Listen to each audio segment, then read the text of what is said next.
gracias. Buenas noches, vamos a presentar el proyecto de la asignatura Modelado de Sistemas, el cual es el desarrollo de un prototipo de Cell Balancing Robot mediante un control PID. El grupo está conformado por Julián Francisco Arias, José David Pulido, Ángel Fair Daza y quien les habla Juan Camilo Laitón. Bueno, el objetivo de nuestro proyecto es diseñar un robot de autoequilibrio que se encuentre sobre dos ruedas utilizando materiales de bajo costo, un controlador PID simplificado y un microcontrolador accesible, con un enfoque en la creación de un modelo matemático que sea práctico, eficiente y económicamente viable. Bueno, ¿qué es un Self-Balancing Robot? Un robot de autoequilibrio es un sistema robótico diseñado para mantener su equilibrio dinámico, generalmente en dos ruedas, sin la necesidad de un soporte externo. Estos robots utilizan un principio de control avanzado como lo es el PID y también se basa en la teoría del péndulo invertido para ajustar continuamente su orientación y mantener un estado de equilibrio estable. Este pues normalmente tiene dos ruedas paralelas y también se le incorporan los elementos adicionales como lo es el mástil o las bases donde se esperan poner los demás elementos. El péndulo invertido. Bueno, el péndulo invertido es la herramienta teórica para diseñar y controlar los robots de autoequilibrio, pero también debemos tener en cuenta que este robot de autoequilibrio no se basa simplemente en el péndulo invertido, ya que pues conserva la posición, pero no está fijo. Su parte inferior se va moviendo. Entonces, pues no es simplemente el péndulo invertido, sino también se puede a través del monociclo. Bueno, este péndulo invertido también se aplica para sistemas de transporte, modelado de sistemas dinámicos y pues su estudio permite que se puedan desarrollar robots más estables y eficientes. Bueno, el control PID. El control PID es un algoritmo ampliamente utilizado en los sistemas de control para mantener una variable en el estado que se desea. Eh, este consta de tres componentes, que son el componente P, que actúa al error eh, proporcional y mejorando la respuesta del sistema. El control integral I, que corrige los controles residuales acumulados. Y el control derivativo D, que actúa sobre la tasa de cambio de los errores. Estos tres se ajustan mediante los parámetros de KP, KI y KD, que deben sintonizarse pues cuidadosamente para evitar inestabilidades en el sistema.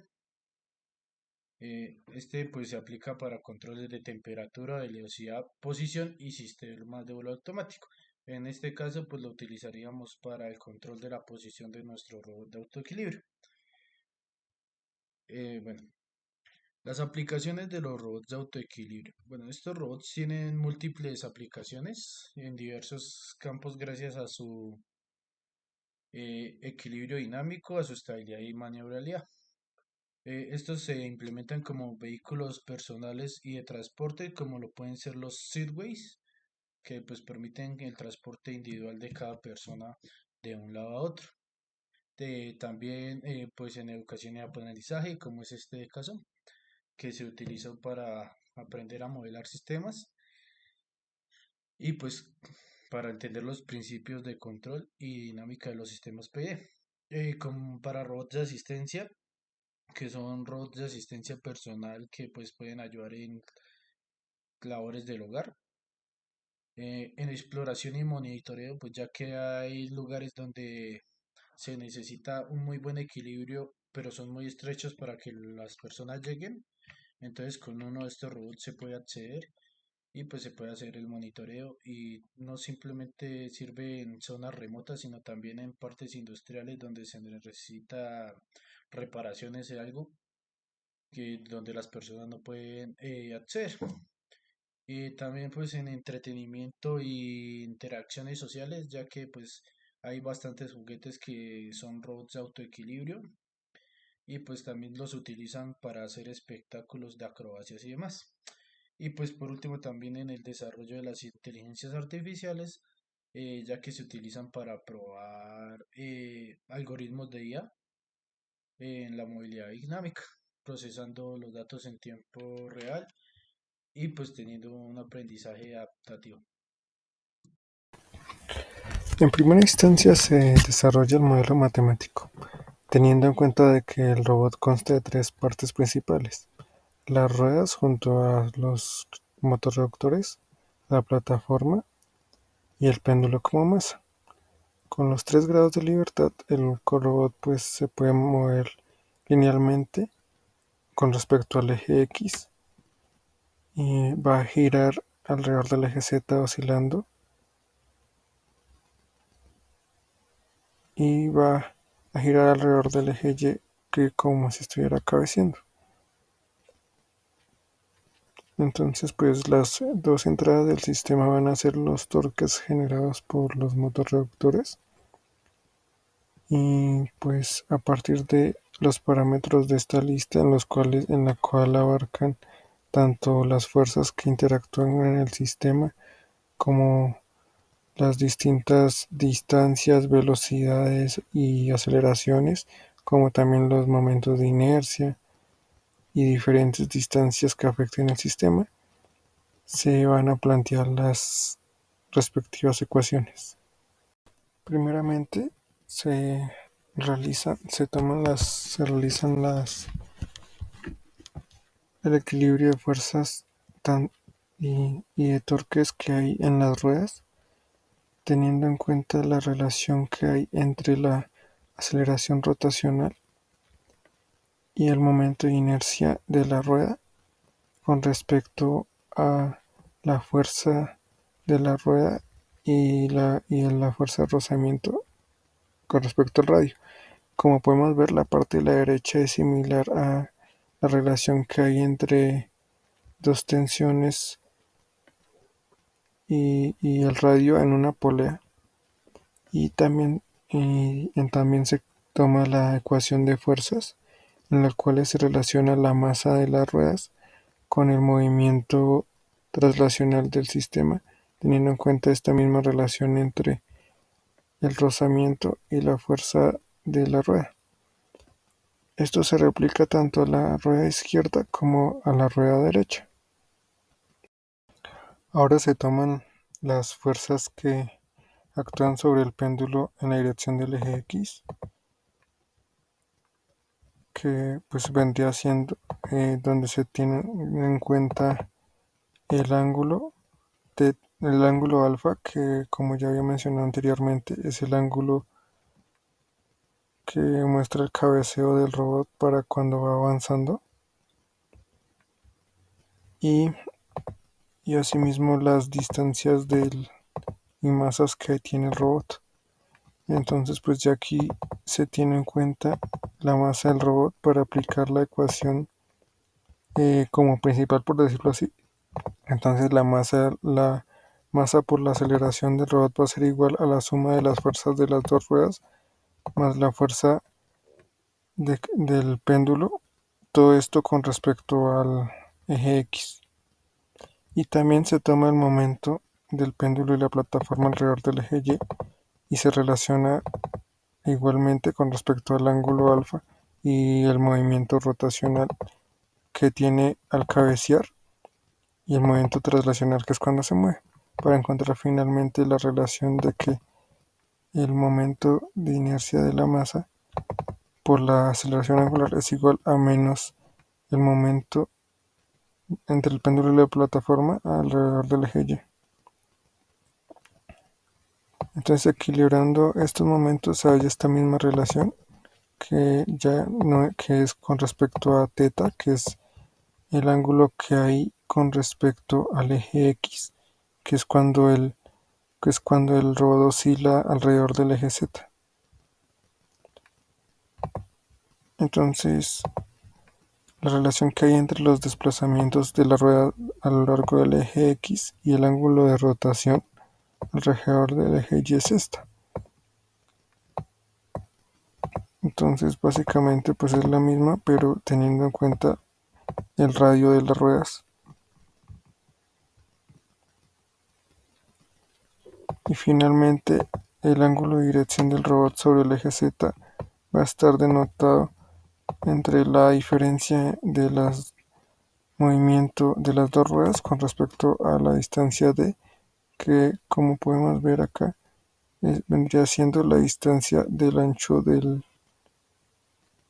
perdón, sí, del largo del robot, de la plataforma. Después ya aquí esas serían como las ecuaciones esenciales y ya el resto ya es empezar a operarlas como indica acá. Entonces se toman las ecuaciones de las ruedas y se sustituyen en esta. Entonces aquí se despeja para finalmente hallar que la aceleración angular con respecto a θ es igual a esta ecuación.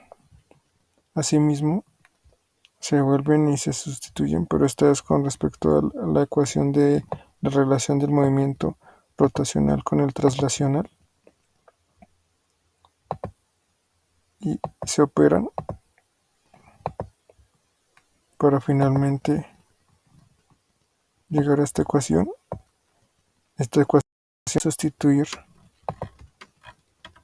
teniendo en cuenta las dos ecuaciones que mencioné al inicio, que eran las de las fuerzas que interactúan sobre el péndulo en el eje X y el momento del péndulo de la plataforma alrededor del eje Y. Entonces, reemplazándolas, llegamos aquí a esta ecuación, que vendría siendo la segunda ecuación que define el sistema. La primera es la de la aceleración rotacional con respecto a θ, y finalmente sustituyendo esta ecuación del momento aquí, tenemos la última ecuación que define el sistema. Entonces, pues esas tres ecuaciones que mencioné son las ecuaciones que definen, las ecuaciones no lineales que definen el sistema. Entonces, teniendo en cuenta y asumiendo de que los valores de los ángulos cuando son muy pequeños, entonces el seno del ángulo es aproximadamente el mismo ángulo cuando son ángulos muy pequeños. Entonces, asumimos que la derivada de alfa va a ser igual a alfa y pues como ya dije, al ser alfa muy pequeño se va a aproximar a cero, y como el seno de cero va a ser igual a alfa, o sea, va a ser cero, el coseno de cero va a ser uno. Entonces, teniendo en cuenta estas denotaciones de alfa, se procede a ¿qué? A reemplazar estos variables en el sistema para finalmente llegar a las ecuaciones 22 y 23 con respecto a las ecuaciones 19 y 20. Porque aquí no se hace nada, porque básicamente aquí no está alfa. Entonces aquí esta ecuación se va a mantener igual. Asimismo, pues esta ecuación, como se refiere al ángulo, al cabeceo del robot, al asumir un punto de trabajo en el cual el robot está estático, está quieto, que sería cuando esté en 90 grados con respecto al suelo, pues la aceleración angular con respecto a θ pues va a ser cero, porque el robot se va a quedar quieto y pues no va a acelerar, sino no va a cabecear. Entonces, por tanto, esa ecuación no se va a tener en cuenta para las siguientes partes del sistema. Entonces, pues ya retomando, asumiendo el movimiento del alfa, este cambio en el alfa, se tienen nuevamente estas ecuaciones del sistema. Y a partir de estas ecuaciones ya se empiezan a crear los espacios de estado para llegar finalmente a la ecuación final de los espacios de estado, teniendo en cuenta que estos valores de A y B van a corresponder a estas ecuaciones, que pues no voy a detallar. Ahora, pues tomando las ecuaciones anteriores, se va a crear la función de transferencia del sistema. Entonces se aplica la transformada de Laplace tomando condiciones iniciales iguales a cero y asumiendo que el torque, como está en dicha posición de equilibrio, entonces el torque de la rueda izquierda va a ser igual al torque de la rueda derecha. Teniendo en cuenta eso, pues ahí encontramos la ecuación 34 y pues ya despejando, asumiendo que B es igual a toda esta parte de acá que son constantes, tenemos aquí la ecuación 35. Y pues como dijimos que TL es igual a TR, o sea que los torques son iguales, entonces, entonces la transforma va a ser dos veces estos torques.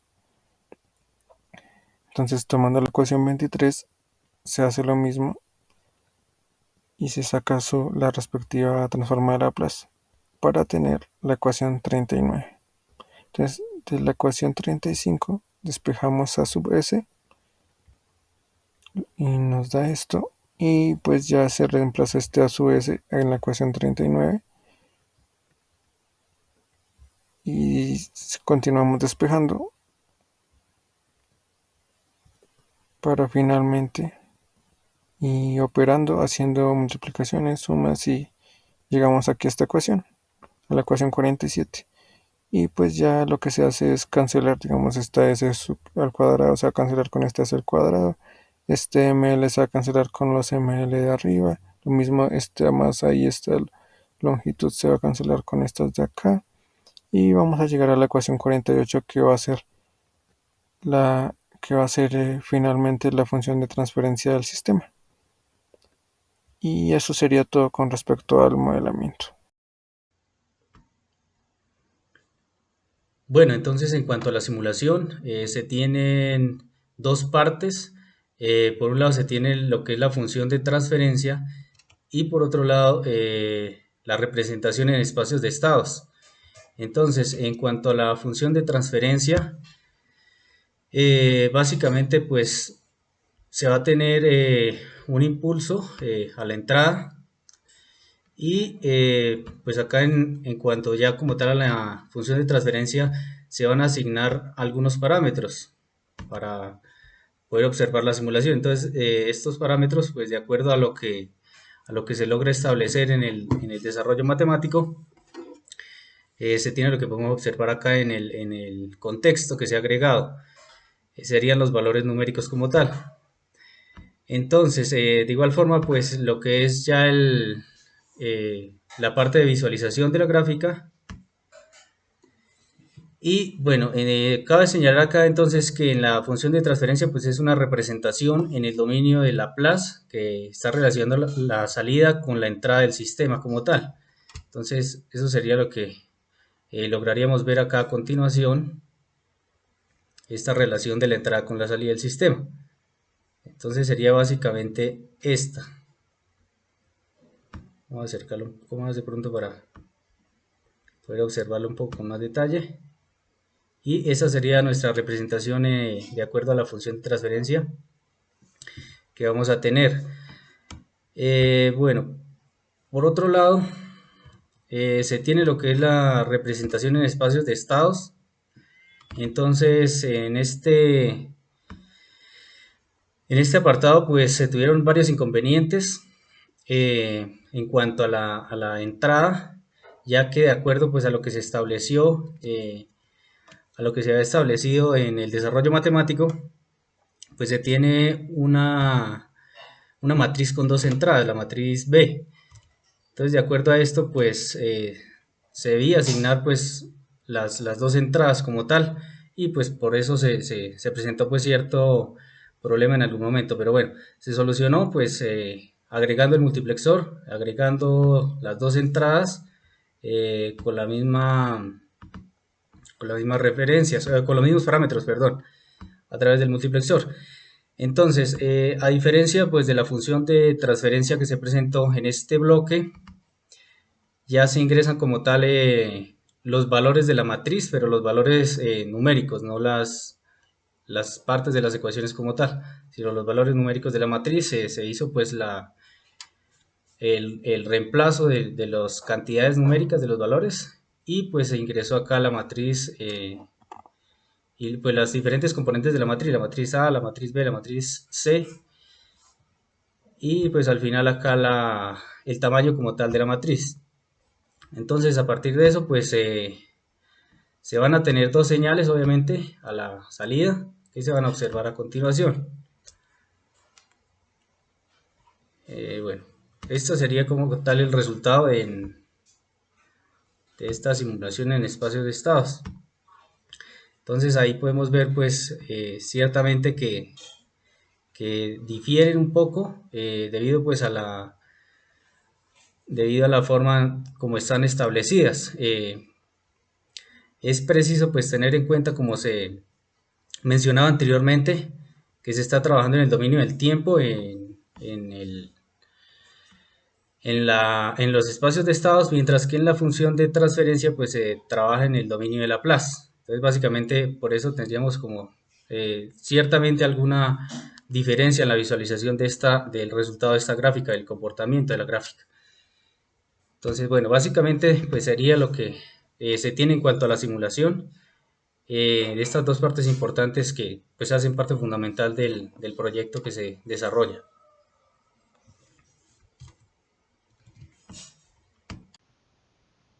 Pasando a la parte del prototipo, ya una vez que se armó el prototipo y se ubicaron los diferentes elementos que lo componen, tanto el controlador, las baterías, la fuente de voltaje, incluso la misma MPU, pues habría que encontrar el punto de equilibrio en este prototipo.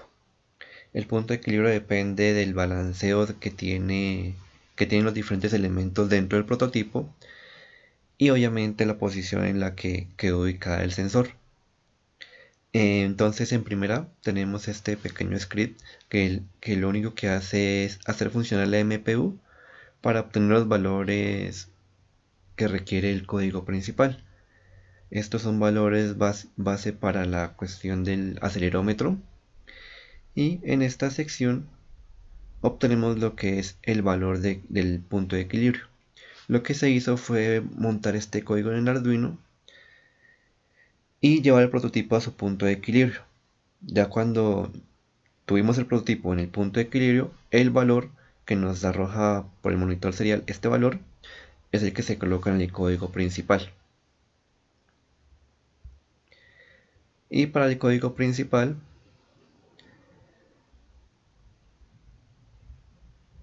tenemos el valor del punto de equilibrio que nos dio el código anterior,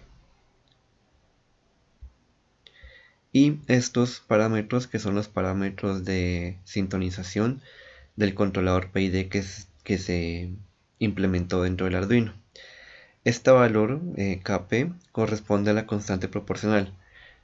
El aumento o disminución de este valor lo que hace es aumentar la respuesta de los motores, es decir, entre más alto sea este valor, los motores van a tender a responder más violentamente. Entre más bajo sea, pues lo van a hacer de una manera más suave. Este valor KI es el valor integral y el KD es el valor derivativo. El KD se encarga de amortiguar la respuesta del valor Kp. Es decir, después de que se obtiene un balanceo constante pero suave, se aumenta el valor KD hasta que la respuesta sea una respuesta amortiguada suave que genere un cabeceo suave en el prototipo. Y el valor KI funciona como una especie de valor predictivo que corrige los posibles fallos que puede tener la corrección del valor Kp y el valor KD. Otro valor importante a tener en cuenta para evitar que la MPU entre como en saturación es el MPU set rate. Este valor lo que se encarga es ajustar la frecuencia con la que la MPU procesa los datos. Si se trabaja a una velocidad muy alta, la MPU puede hacer el cuello de botella con el microcontrolador y entonces se pierden datos por desborde. Si se tiene una velocidad muy baja, también se pierden datos porque simplemente el tiempo que transcurre operando el prototipo es mucho mayor que los datos que es capaz de procesar la MPU. Dado que los valores de KI, KD y KP se obtienen más que todo por observación y ensayo, este script se modificó para que mediante el monitor serial podamos cambiar los parámetros del de las constantes sin necesidad de andar cargando constantemente el código de nuevo al Arduino. Entonces, como se ve aquí abajo, mediante una serie de comandos que están especificados acá, se coloca la inicial del parámetro que uno quería modificar y enseguida se colocaba el valor.